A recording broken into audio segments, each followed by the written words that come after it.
Hello అండి, అందరికీ నమస్తే.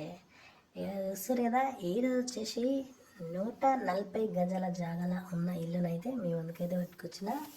ఈ ఇల్లు వచ్చేసి ఈస్ట్ ఫేసింగ్లోనైతే ఉంది.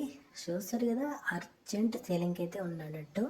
ఇక గీళ్ళ యొక్క వివరాల్లోకి వెళ్తే కరెంటు పని అయితే కంప్లీట్గా అయిపోలేదు. 8 లక్షలకైతే అమ్మేస్తారు అన్నట్టు. చాలా చీప్గా, చాలా తక్కువ ధరకే అమ్మేస్తారు. చూస్తున్నారు కదా, వీళ్ళు వచ్చేసి కేవలం 8 లక్షలకైతే అమ్మేస్తారు. చాలా కన్స్ట్రక్షన్ అయితే చాలా బాగా చేశారు. ఫాల్ సీలింగ్ అయితే అయిపోయింది. పెయింటింగ్ పని అయితే మొత్తం అయిపోలేదు. చూస్తారు కదా, ఇది వచ్చేసి డైనింగ్ అన్నట్టు. అట్లనే ఇది వచ్చేసి కిచెన్ అన్నట్టు. చూస్తారు కదా, ఇది వచ్చేసి కిచెన్లో అయితే సెల్ఫ్లు అయితే మంచిగానే ఇచ్చారు.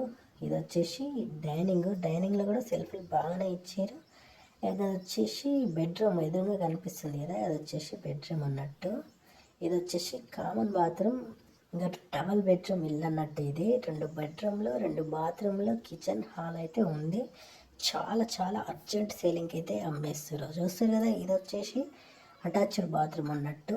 కలర్ అయితే ఇంకా పెండింగ్లో ఉంది. ఇక ఎవరైతే ఇల్లు అయితే కొంటారో గాలే ఈ పెండింగ్ కలరు అట్లనే కరెంట్ పని కూడా చేసుకోవాలన్నట్టు. ఇక చూస్తారు కదా, ఇది వచ్చేసి ఇల్లు అయితే చాలా జబర్దస్త్గా ఉంది. వాస్తు ప్రకారమే కట్టినారు. ఇక కిటికీలు కూడా గ్లాసెస్ కిటికీలు అయితే పెట్టిరు అన్నట్టు. ఇక మెయిన్ దర్వాజా కాడ అయితే తలుపులు అయితే పెట్టలేదు. గవైతే ఎవరైతే కొంటారో వాళ్ళే పెట్టుకోవాలి. చూస్తారు కదా, ఇల్లు అయితే చాలా జబర్దస్త్గా ఉంది. ఈ వీడియోకి అయితే లైక్ చేసి మా ఛానల్ అయితే సబ్స్క్రైబ్ చేసుకోండి.